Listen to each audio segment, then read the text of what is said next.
নমস্কার বন্ধুরা, আজ আমি আবারও চলে এসেছি আপনাদের জন্য আরেকটি নতুন রেসিপি নিয়ে।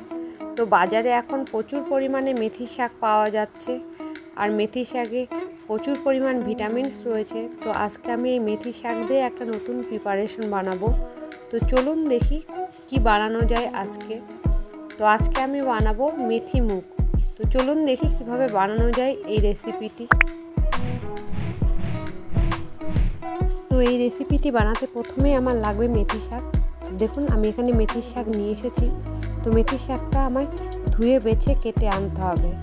তো আমি এটা ধুয়ে বেছে কেটে নিয়ে আসি। তবে আপনাদের একটা কথা বলে রাখি, মেথি শাকে দেখবেন যেন জল না থাকে।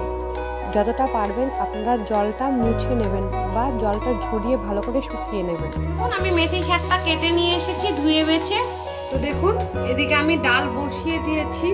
বসানোটা আমার দেখানো হয়নি, আমি মুগের ডাল সেদ্ধ বসিয়ে দিয়েছি। তো ডালটা আমার সেদ্ধ হোক, তারপর আমি নেক্সট প্রসেসে। তো দেখুন ডালটা আমার সেদ্ধ হয়ে গেছে, এরকম হবে। আমি জানি না বুঝতে পারছেন কিনা। তো এর থেকে আমি বেশি সেদ্ধ করব না। এবার আমি এটা নামিয়ে নেব। ভেতরে দেখুন এখানে লাল লাল কয়েকটা গাজর ভাসছে। অ্যাকচুয়ালি আমি সকালে চাউ করেছিলাম, চাউয়ের কড়াইটা না ধুয়ে বসিয়ে দিয়েছি, ওই জন্যই আর কি গাজরগুলো ভাসছে। তো এবার আমি গ্যাসটা অফ করে দেব, এটা নামিয়ে নেব। ডালটাও আমি ঢেলে নিয়েছি, আমি গ্যাসের উপরে কড়াই বসিয়ে দিয়েছি। এবার কড়াইয়ের মধ্যে আমি দিয়ে দেব তেল, দিয়ে দেব দারচিনি, এলাচ, আর দিয়ে দেব দুটো লবঙ্গ, জিরে ফোড়ন, শুকনো লঙ্কা আর একটা কাঁচা লঙ্কা কুচনো। এখানে আমি আরও নিয়ে নিয়েছি, দেখুন পেঁয়াজ কুচনো রয়েছে, রয়েছে রসুন গ্রেট করা, রয়েছে ধনেপাতা কুচনো আর টমেটো। এবার আমি দিয়ে দেব পেঁয়াজ কুচনোগুলো।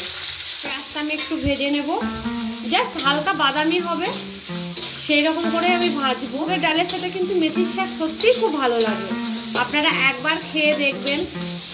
এটা আমার রিকোয়েস্ট রইল, আপনারা অনেক রকমভাবেই খেয়েছেন, তবে মুগের ডালের সাথে এই মেথি শাকের মেলবন্ধন কিন্তু সুপার স্ট্রং। একবার টেস্ট না করলে বুঝতেই পারবেন না। এটা হালকা বাদামি হয়ে গেছে। এবার আমি দিয়ে দেবো রসুন গ্রেট করা।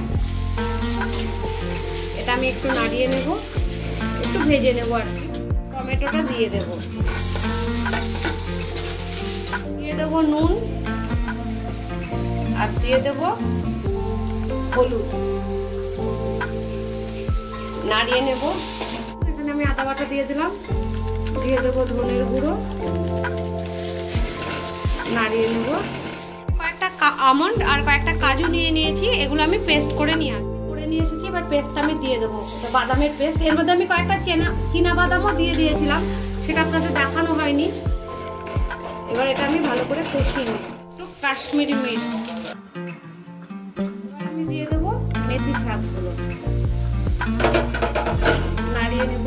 এবার আমি দিয়ে দেবো ধনেপাতা কুচনো, মিশিয়ে দেবো।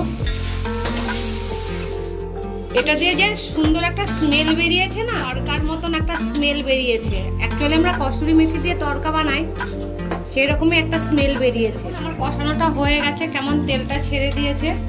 এবার আমি এই স্টেজেই দিয়ে দেবো চিনি। আপনারা চিনিটা স্কিপ করবেন না, চিনিটা দিলে একটু টেস্ট হবে।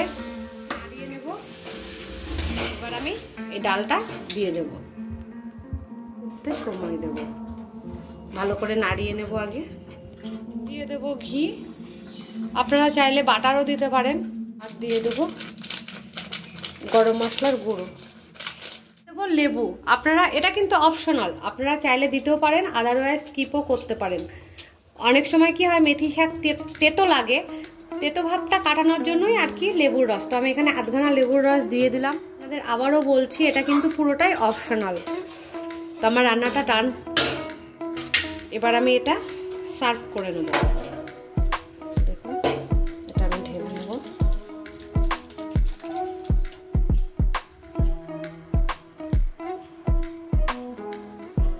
তো দেখুন দেখতে কি সুন্দর হয়েছে। এটা দেখতেও যতটা সুন্দর, এটা কিন্তু খেতেও ঠিক অতটাই সুন্দর হয়। চমৎকার লাগছে দেখতে, কালারটাও খুব সুন্দর এসেছে। তো ভিডিওটা এতক্ষণ দেখার জন্য অনেক ধন্যবাদ। ভিডিওটাকে অনেক অনেক করে লাইক করুন, শেয়ার করুন, আর এই চ্যানেলটিকে সাবস্ক্রাইব করে রাখুন যাতে আগামী ভিডিওগুলো আপনারা খুব সহজে আর তাড়াতাড়ি পেয়ে যান। ধন্যবাদ। আপনারা অনেক রকমভাবে এই মেথি শাক খেয়েছেন, তো আপনাদের কাছে আমার রিকোয়েস্ট রইল আপনারা অন্তত এইভাবে একবার এই শাকটি বানান আর পরিবারের সকলে মিলে খেয়ে দেখুন, আর আমাকে অবশ্যই কমেন্টে জানাবেন এটি খেতে কেমন হয়েছে।